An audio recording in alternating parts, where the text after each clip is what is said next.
কিরে বল্টু, কি করছিস? ধুর, আর বলিস না পল্টু, মোবাইলে নেট পাচ্ছি না, মেসেজ যাচ্ছে না। তুই তো জানিস আমাদের এখানে নেটওয়ার্ক চলে না, শুধু ঝড় বৃষ্টির দিনে চলে। মানে আমাদের নেটওয়ার্ক চালাতে হলে ইন্দ্রদেবের তপস্যা করতে হবে?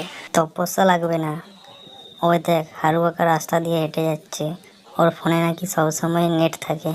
আচ্ছা, হারু কাকার ফোনে সবসময় নেট থাকে কিভাবে? আরে ওর পুকুরের তলায় নাকি পুরনো টাওয়ারের তার পড়ে আছে, জলের সাথে কানেকশন, হারু কাকা ওটাই ইউজ করে।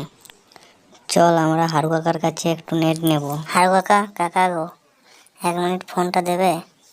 আমার গার্লফ্রেন্ডের মেসেজ আসছে না, ব্রেকআপ হয়ে যাবে। নেটওয়ার্ক ফ্রি না রে বাপ, এক মেসেজ 10 টাকা, ভিডিও কল 50 টাকা।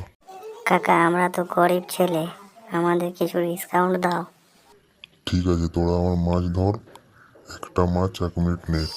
দেখলি পল্টু, গ্রামে নেট চালানো মানে হয় তপস্যা, নয় মাছ ধরা, পড়াশোনার চেয়েও কঠিন।